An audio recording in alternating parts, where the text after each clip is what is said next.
Third indictment, a failure to address man's malady. When I look at the book of Romans, which is one of my favorite books of the Bible, it is not a systematic theology, but if you could say any book in the Bible was a systematic theology, the book of Romans would be the closest. Isn't it amazing that Paul spends the first 3 chapters of that book seeking to do one thing: bring all men into condemnation. Bring all men into condemnation. But it is not that condemnation is his great sunum bonum in his theology. It is not his end or his final purpose. It is a means to bring salvation to his readers. Because men must be brought to a knowledge of self before they surrender self over to God. Men are made in such a fallen manner now that you must cut away from them absolutely every hope in the flesh before they may be brought to God. This is important in everything, but it's especially important in evangelism. I remember I was 21 years old and had just been called to preach. And I walked into an old store where they would sell suits to ministers for half price. They'd been doing it for 50, 60 years. And I walked in there and I was looking for a suit in Paducah, Kentucky. And all of a sudden, the door opened. I heard the bell ring and it closed. There was an old man standing there. I never caught his name, but when he walked in, he looked right at me and he said, "Boy, you've been called to preach, haven't you?" I said, "Yes, sir." He was an old evangelist. He said, "You see where that building is right outside this building?" I said, "Yeah." He said, "I used to preach there. The Spirit of God would come down and souls would be saved." I said, "Sir, please tell me about it." He says, "There wasn't anything like this evangelism today." He said, "We would preach for 2 and 3 weeks and give no invitation to sinful men. We would plow and plow and plow and plow the hearts of men until the Spirit of God began to work and break their hearts." I said, "Sir, how did you know when the Spirit of God was coming to break their hearts?" And he said, "Well, let me just give you an example." He said, "Many decades ago, I walked into this store to buy a suit. Someone had handed me $30 and said, 'Preacher, go buy you a suit tomorrow.' And when I walked through the door, the young clerk taking care of the shop turned around and looked at me.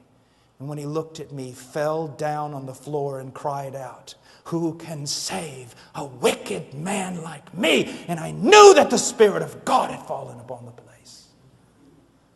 Now we just walk in and talk to them, give them 3 exploratory questions and ask them if they want to pray a prayer and ask Jesus to come into their heart. And we make a 2-fold son of hell who will never again be open to the gospel because of the religious lie that we as evangelicals have spewed out of our mouth. I'll say something that Leonard Ravenhill used to say. Now you understand why I preach in a lot of places once. But that is the truth. When we treat sin superficially, first of all, we are fighting against the Holy Spirit. And He, when He comes, will convict the world concerning sin. There are very popular preachers today who are more concerned about giving you your best life now than they are eternity. And they brag about the fact that they do not mention sin in their preaching. I can tell you this, the Holy Spirit has nothing to do with their ministry, lest He be working against it. That would be the only thing. Why? When a man says he has no ministry dealing with the sin of men, the Holy Spirit does. It is a primary ministry of the Holy Spirit to come and convict the world of sin. And so know this, when you do not deal specifically, passionately, lovingly with men and their depraved condition, the Holy Spirit is nowhere around you. Also, we are deceivers when we deal with the malady of men lightly. Like shepherds of Jeremiah's day, They have healed the brokenness of my people, superficially saying, peace, peace, but there is no peace. We are not only deceivers, but we are immoral. Like a doctor who denies his Hippocratic oath because he doesn't want to tell someone bad news because he thinks that person will be cross against them, will be angry with them, will be sad. And so he does not tell them the news most necessary to save their life. I hear preachers today, they say, no. You don't understand, Brother Paul. We're not like the people of the day of John and Charles Wesley. We are not like the culture that Whitefield addressed or Edwards. We're not as hardy as they are. We're broken. We don't have as much self-esteem. We're feeble. We can't bear such preaching. Listen to me. Have you ever studied the lives of these men? What they preached, their culture couldn't bear it either. No one has ever been able to bear the preaching of the gospel. They will either turn against it with the fierceness of an animal or they will be converted.